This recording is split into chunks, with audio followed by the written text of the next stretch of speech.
He only wanted to do his job. No spotlight, no recognition, just another long shift at one of the city's most expensive restaurants. But in a single moment, the quiet waiter stunned the entire room. One skill no one knew he had suddenly changed everything for a desperate customer. What should have been a small act of kindness instead exposed something much darker, an ugly truth hiding in plain sight. Powerful people tried to push him back down, to remind him of his place. But they didn't realize they were fueling a storm that could no longer be contained. What happened in that dining hall would not just shake one man's life. It would challenge an entire system built on silence. The question is, when the truth finally came out, who would walk away in shame, and who would rise? Marcus Johnson was used to being invisible. Every evening he tied his apron, polished the silverware, and prepared for another shift inside a restaurant where the cheapest meal cost more than his weekly paycheck. He moved quietly between tables, always polite, always careful, always placed at the far corners where important guests wouldn't see him. To the managers, he was just another face in the background, good enough to carry plates, never good enough to be trusted with real responsibility. But Marcus carried a secret no one in that dining hall suspected. Hours of study in dimly lit libraries, years of pushing himself when no one else believed in him, had given him skills that far surpassed the role he'd been assigned. He never expected those hidden abilities to matter. Yet on one crowded night, when a customer's life depended on more than food arriving on time, Marcus would be forced into the spotlight. And what happened next would reveal more than anyone was ready to face. Marcus's shift began like any other. Ignored glances from the maitre d', whispered jokes from coworkers who thought he couldn't hear, and the usual assignment to the least visible tables in the corner of the dining room. To the managers, he was just filling a quota, someone to point at when inspectors asked about diversity. But to Marcus, every insult and every slight was fuel. He had learned to swallow pride, to keep his head down, but he never forgot. That night, as the crystal chandeliers glowed and million-dollar deals were whispered over plates of caviar, the room fell into an uneasy silence. An older woman at the center table waved her hands frantically, trying to explain something the head waiter refused to understand. She spoke in German, desperation breaking through every word. The head waiter, impatient and embarrassed, only shook his head and muttered that he couldn't help. The woman's face turned pale. Her lips trembled. It wasn't preference she was trying to express, it was survival. Marcus saw it from across the room. He had no business stepping forward. His manager had made it clear, stay in the shadows. Don't draw attention. But as the woman's panic grew, Marcus moved. Calmly, firmly, he spoke in fluent German, repeating her words back, translating her life-threatening seafood allergy for everyone to understand. Relief washed over her face like a flood. The entire restaurant stared. For a second, Marcus felt proud, until he caught the look in his manager's eyes. Anger, not gratitude. The head waiter barked at him to return to his section, muttering that Marcus didn't belong at the front tables. The woman slipped a $100 bill into his hand anyway, whispering thanks no one else could hear. And though Marcus kept his head low, the eyes of someone else in the restaurant followed him, an influential guest who saw far more than management realized. The punishment came quickly. Over the next days, Marcus was humiliated with pointless tasks, cleaning already spotless tables, reorganizing storage rooms again and again, being pulled away from customers the moment they looked impressed. Every shift became a battlefield where the enemy wore a manager's suit and a smug smile. "People like you need to remember your place," he overheard one night, spoken loudly enough for everyone around to laugh. But the abuse didn't stop at him. Marcus noticed how his coworkers with accents were pushed to the background, how the best tables always went to the white waiters, how anyone who drew too much positive attention was suddenly punished with menial duties. It wasn't incompetence being targeted, it was identity. Marcus kept silent, but inside he was taking notes, mental records of every insult, every order meant to break him. His strength wasn't in fighting back with rage, but in patience, in endurance.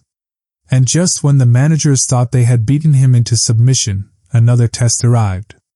A Japanese couple sat nervously with menus in hand, struggling to explain their allergy in broken English. Their waiter only rolled his eyes and walked away. The same silence filled the room, the same kind Marcus had felt days earlier. Marcus stepped forward again, speaking in Japanese as naturally as if it were his first language. Relief spread across the couple's faces instantly. Gratitude filled their eyes. But before the moment could breathe, his manager pounced. In front of the entire dining room, Marcus was berated. "Stay in your section. Don't play hero. You're here to serve food, not to show off." The words cut louder than the clatter of silverware. Guests turned in their seats.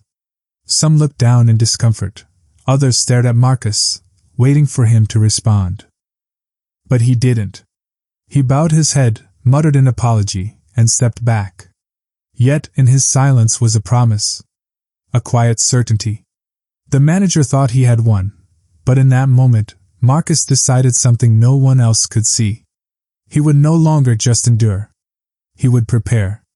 The story of one waiter, humiliated and pushed aside, was no longer just about long shifts and unfair treatment. It was becoming something bigger, evidence. And while his abuser thought he was crushing him, Marcus was quietly gathering the very pieces that would one day bring the whole system crashing down. And that reckoning was closer than anyone realized. The night of the private banquet was supposed to be the restaurant's crowning moment. Executives in tailored suits filled the room, crystal glasses glimmered under soft light, and every detail had been rehearsed for weeks. For Marcus, it was another reminder that he would never be trusted with the spotlight. His manager had ordered him to stay hidden in the kitchen. Out of sight, where you belong. But Marcus had been preparing. For weeks he had carried a small device, capturing every insult, every slur, every moment of humiliation. He had gathered proof of a system built on prejudice, and tonight, in front of the people who mattered most to the restaurant's future, the truth would finally surface. The speeches began. The manager strutted through the room like he owned it, shaking hands, flashing smiles, boasting about the high standards of his staff. Marcus watched from the shadows, his hands trembling, not with fear but with focus. Then, a signal, subtle, discreet, from the powerful guest who had been watching him all along. It was time. Suddenly, the room was filled with a voice everyone recognized. The manager's own words, amplified across the speakers, rang out in chilling clarity. "People like him should be grateful to have any job at all. Don't go creating expectations above your station." The chatter froze. Forks clattered against plates. Guests turned, eyes narrowing as the manager's face drained of color. More recordings followed, each one uglier than the last. The laughter he thought was private. The commands barked to humiliate. The casual racism spoken in hallways now echoing across a hall full of investors, journalists, and dignitaries. The manager's smile collapsed into panic. He lunged toward the sound system, shouting that it was a mistake, a trick. But the damage was done. The guests weren't just hearing words. They were hearing contempt for the very values of respect and dignity the restaurant claimed to uphold. Some rose from their seats in disgust, others whispered furiously, phones already recording the spectacle. Marcus stood still, watching the man who had tormented him unravel before the very people he had spent years trying to impress. Every insult, every order to stay in your place, now stood as evidence, not whispered in the shadows but displayed for the entire world to judge. The manager pleaded, voice cracking. "This is out of context. You know me." But no one believed him. His so-called friends turned their backs. Investors who once laughed at his jokes now avoided his gaze. His 20-year reputation collapsed in minutes, buried beneath the weight of his own words. And through it all, Marcus felt the eyes of the room shift, from the man in disgrace to the waiter they had overlooked. He had not raised his voice. He had not fought back with violence. He had stood, calm and steady, while the truth spoke louder than anything else. It was the moment he had been waiting for, not just justice, but recognition that silence could be broken, that dignity could stand taller than hatred. As the last recording ended and the room held its breath, Marcus realized the power had shifted forever. The man who had forced him into the shadows was finished. But Marcus? His story was only beginning. And with every camera still recording, the question became unavoidable. Would this night mark just the fall of one racist manager, or the rebirth of an entire institution built on prejudice? The fallout was immediate. Within hours of that night, the manager was gone, escorted out of the very doors he once guarded so fiercely. His name, once a badge of authority in the industry, became a stain whispered with disgust. No restaurant in the city wanted to be tied to him after the recordings spread across social media, replayed by thousands who heard his own words expose him. His downfall was swift, public, and absolute. But for Marcus, the story did not end with humiliation delivered to his abuser. It was about something larger, the chance to prove what true leadership looked like. In the weeks that followed, he was no longer hidden in the corners of the dining room. He was at the front, guiding the team with calm authority, making sure every worker, no matter their accent, their skin color, or their background, was treated with dignity. Slowly, the restaurant transformed. Customers noticed. Staff stood taller. The culture of silence and fear that had haunted the place began to lift. Marcus had never asked for power. But when it arrived, he chose to use it not as a weapon, but as a mirror, showing the world what excellence looked like when it was free of prejudice. Promotions were given based on talent, not skin.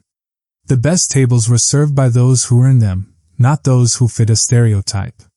And in that shift, the restaurant not only survived, it thrived.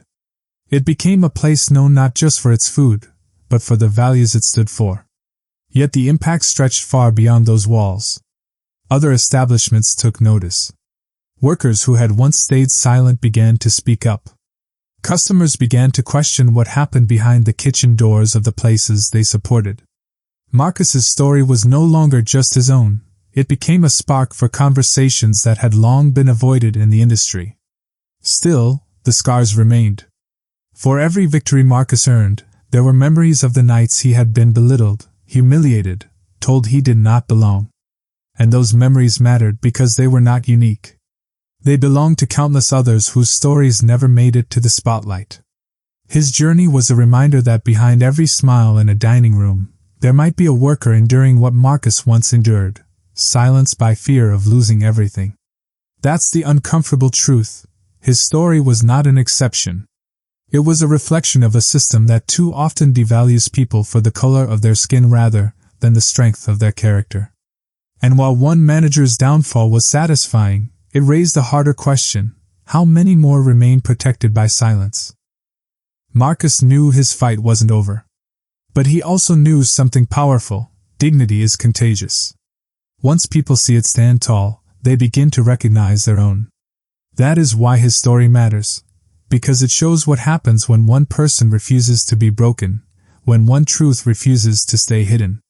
So now, the question is no longer about Marcus alone. It's about us. How many more stories like his will it take before the cycle of silence ends? How many times will injustice have to be caught on tape before change becomes the rule, not the exception? Marcus proved that preparation and courage could turn humiliation into triumph. But the real lesson is this: his story is not just about racism in one restaurant. It is about racism everywhere. And the question each of us must answer is simple: will we keep watching these stories unfold from a distance, or will we finally decide to change the ending?